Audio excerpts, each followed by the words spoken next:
صبر تو وہ ہے جس میں اپنے معاملات اللہ کو سونپ دیے جاتے ہیں۔ ہاں، ایسا کرنا آسان تو نہیں ہوتا، مگر ایسا کر لینے کے بعد آسانیاں ہی ہوتی ہیں۔ پھر تم کیوں پریشان ہو جاتے ہو؟ جو کام تم خود نہیں کر سکتے ان کو اللہ کے حوالے کرنا سیکھو، اور جو کام اللہ کے حوالے کر دو اس پر کبھی پریشان مت ہونا۔ ہاں، دعا ضرور مانگتے رہا کرو، مگر نصیب سے مت لڑو، نعمتوں کو مت ٹھکراؤ، دعاؤں کی بے ادبی مت کرو یہ کہہ کر کہ دعائیں اب قبول نہیں ہوں گی۔ جب آپ کے دل میں خیال آ جاتا ہے کہ اب میری دعا کوئی قبول ہی نہیں ہوگی، اللہ تعالیٰ میری نہیں سن رہا، تو دوستو یہ دعا کی سب سے بڑی بے ادبی ہے۔ ایسا مت کیجیے، کیونکہ اللہ تعالیٰ تمہاری دعائیں رد نہیں کرتا، کیونکہ دعائیں کبھی رد ہوتی بھی نہیں۔ وہ تو اتنا رحیم ہے کہ دعائیں کبھی مسلمان کی کیا، وہ تو کافر کی بھی بات سنتا ہے۔ اللہ کو تو یہ گوارا بھی نہیں ہے کہ اس کے در سے وہ شخص بھی حالی نہ جائے جو اللہ کو مانتا بھی نہیں۔ پھر وہ کیسے تمہاری آواز کو رد کر سکتا ہے؟ تم تو مومن ہو، وہ کیسے تمہاری آواز کو انسنا کر سکتا ہے؟ جب تم اس سے مانگتے ہو تو یقین کے ساتھ سارے کام اس کے سپرد کر دیا کرو، کیونکہ جب کام اسے سونپ دیا جاتا ہے تو وہ دنیا کے ہر کام کو تمہارے لیے پکا کرنے کے لیے جوڑ دیتا ہے۔ اور پھر جب تم اللہ کے فیصلوں پر سر جھکانا سیکھ جاتے ہو تب وہ تم کو کن سے نواز دیتا ہے۔ بس پھر تم ہوتے ہو، تمہارا کل ہوتا ہے اور تمہاری جیت ہوتی ہے۔ بد نصیب انسان دعا کے پورے ہونے یا کسی چیز کے نہ ملنے سے نہیں ہوتا، بلکہ بد نصیب وہ ہے جس کو اللہ آنکھ سے نوازتا تو ہے مگر بینائی چھین لیتا ہے۔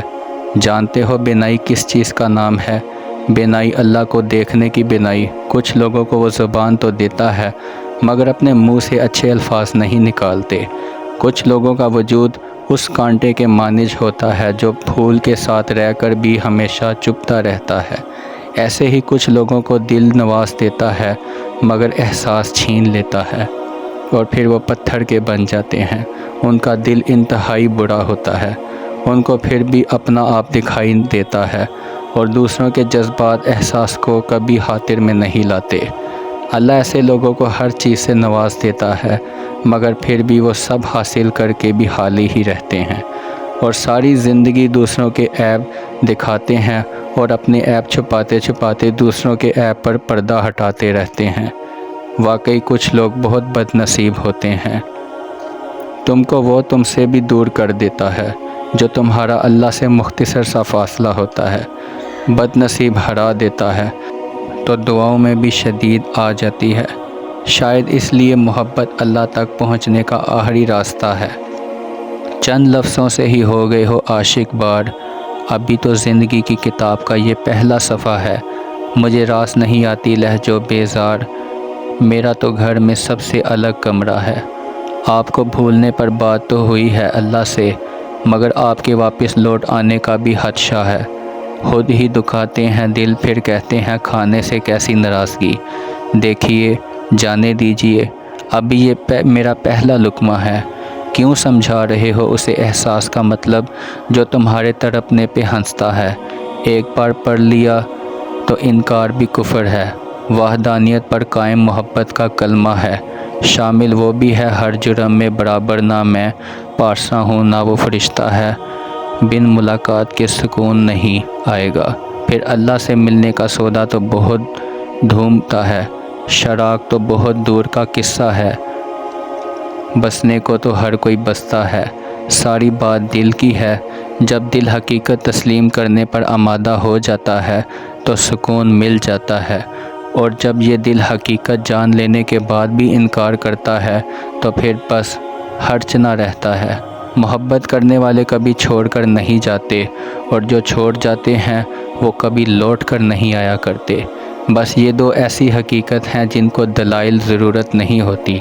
پہلی ان کی حقیقت تو انسان مسکرا کر مان جاتا ہے، لیکن دوسری حقیقت پر وہ دلائل مانگنے لگ جاتے ہیں، کیونکہ دل راضی ہی نہیں ہوتا اور وہ جانتا ہے جاننے والا اب واپس نہیں آئے گا، مگر پھر بھی کہیں نہ کہیں وہ خود کو تسلی دیتا رہتا ہے کہ وہ لوٹ کر ضرور آئے گا، اور یہ تو صرف ایک نارمل سی بات ہے کیونکہ یہ انسانی فطرت ہے۔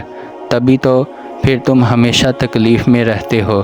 جس کو تمہاری پرواہ نہیں وہ کیوں لوٹ کر آئے گا، اور اگر لوٹ کر آنا بھی ہوتا تو وہ پھر جاتا ہی کیوں؟ زندگی کبھی بھی کسی کے لیے آسان نہیں ہوتی۔ اللہ پر توکل کا مطلب یہ نہیں زندگی میں مشکلات نہیں آئیں گی۔ بہتری پر چلنے کا مطلب یہ تو نہیں کہ اب دکھ نہیں آئیں گے۔ مشکلات بھی ضرور آئیں گی اور دکھ بھی ضرور آئیں گے، بس تمہارے صبر کا اللہ تعالیٰ نے امتحان لینا ہوتا ہے۔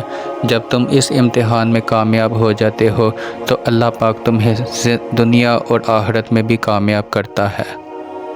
سب سے پہلے شکر ادا کرو اللہ کا کہ تم صحیح سلامت ہو۔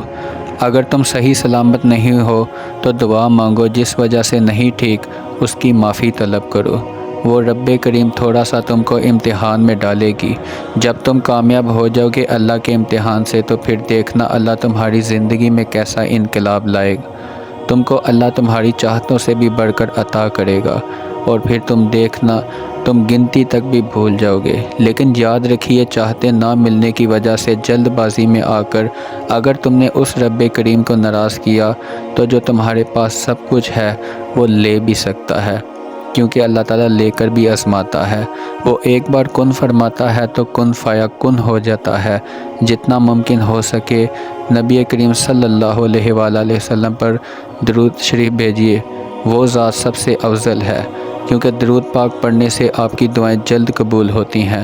اللہ ایسی دعاؤں کو بھی قبول نہیں کرتا جس میں درود شریف نہ پڑھا جائے، اور جس میں درود شریف نہیں پڑھا جاتا وہ زمین اور آسمان کے درمیان دعا لٹکتی رہتی ہے۔ جو نبی کریم صلی اللہ علیہ وسلم پر درود بھیجتا ہے، اللہ سے دعا کرو تاکہ تم کو تمہاری چاہت بھی مل جائے۔ اللہ سے جو دعا تم کو لگتا ہوگا قبول نہیں ہو رہی، کیا پتہ دعا تمہاری قبولیت کی وہی ہو۔ اللہ کبھی دعائیں رد نہیں کرتا، اللہ سب کو ان کی چاہتوں سے نواز دیتا ہے۔ بس کچھ اللہ کے مختلف طریقے ہوتے ہیں، کسی کو اللہ بہت جلد نواز دیتا ہے اور کسی کو تھوڑی دیر سن کر نواز دیتا ہے۔ اللہ سے ہمیشہ یہ دعا مانگو، اے اللہ ہمیں سکون کی زندگی دے، چاہے دولت میں دے یا غربت میں دے۔ اگر آپ کے پاس زیادہ دولت آ گئی ہے تو یاد رکھنا سکونی بھی زیادہ ہو جائے گی، بے سکونی۔ جب خرچے بڑھ جائیں گے تو ٹینشن خود بخود بڑھ جاتی ہے، تو کیا فائدہ ایسی دولت کا جب سکون پھر بھی نہیں ملا۔ اسی لیے اللہ سے دعا کریں، اے اللہ تو حق میں بہتر فیصلہ کرنے والا ہے، ہمیشہ زندگی میں سکون عطا کر اور کبھی کسی کا محتاج نہ بنانا، اور جو تمہیں چاہیے اللہ تعالیٰ وہ بھی تمہیں زندگی میں بھی عطا کرے گا۔ اگر تمہیں دنیا میں نہیں ملے گا تو وہ تمہیں انشاءاللہ آخرت میں ضرور ملے گا۔ جزاک اللہ۔